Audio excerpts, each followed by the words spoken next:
अच्छा भैया हम गए कलकार प्रकाश यादव और सभन के बीच फिर सरस्वती वंदना लेके आ रहल बानी जमुना के recording Sarda digital live recording studio branch 2 Mohammadpur से भइल बा। जैसे बेंजू से साथ दे रहल बानी बड़का भैया जनक जी ग्राम देखली नरेश नाल तबला से साथ दे रहल बानी धर्मेंद्र पांडे मिर्जापुर। ताई सुने सभे भजन के भाव कैसे बा। हाथ में वीरा हंस सवारी अरे हे जग के महतारी।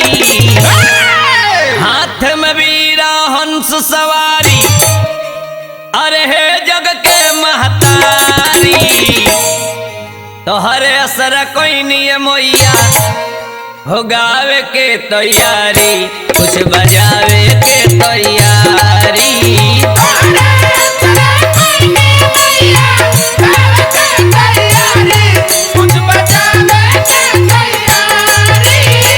हरे असरा कोई नहीं मोइया गावे के तैयारी कुछ बजावे के तैयारी।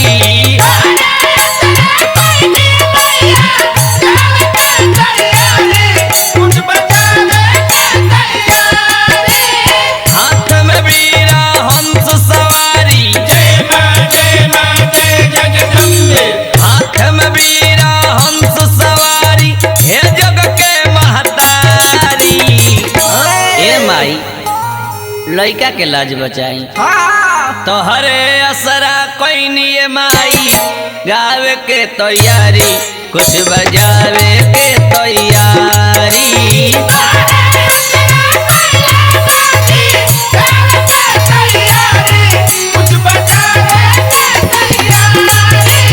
तो हरे असरा कोई नहीं माई गावे के तैयारी कुछ बजावे के तैयारी।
माई लइका के आके लाज बचाई लइका कब सरवा द्वार पर खार बारे।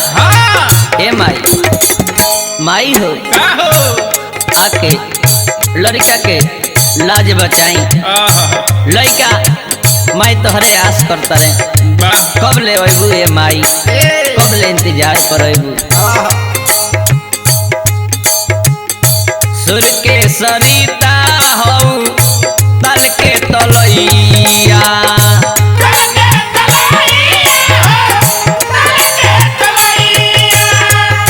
भवर में फसल नैया पर कदमैया।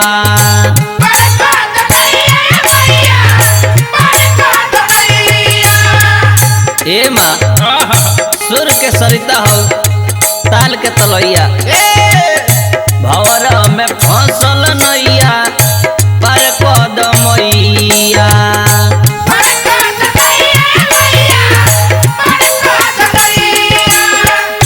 सुर के सरिता हो तल के तलैया।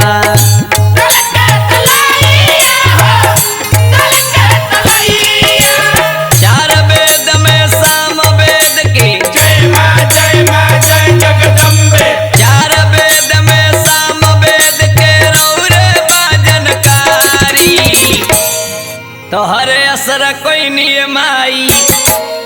गावे के तैयारी कुछ बजावे के तैयारी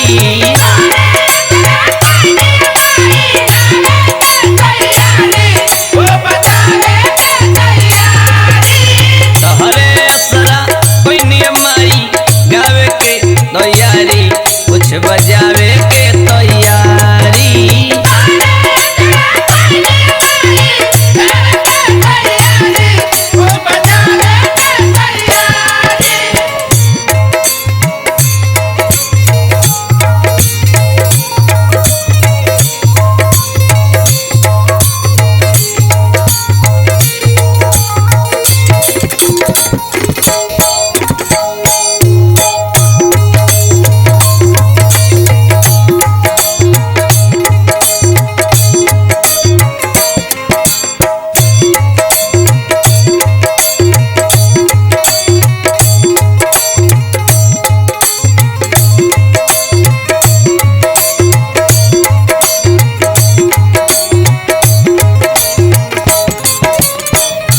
भगती करत बानी सकती बजतन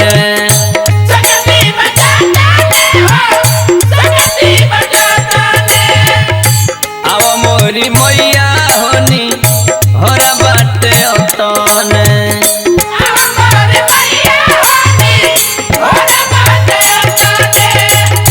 भगती करत बानी सकती बजतन अब मोरी मैया होनी होरा बाटे अतन ए माई एगो हमें नहीं बोलाओ गुरुजी श्री दिलीप गिरी बोलाओ तनी ए माई आओ गुरु दिलीप परकस सॉन्ग है जय मां जय जगदम्बे गुरु दिलीप परकस सॉन्ग है बन के ओइल पुजारी चलिए भैया तो हर असर कोई नियमाई अरे गावे के तैयारी कुछ बजावे के तैयारी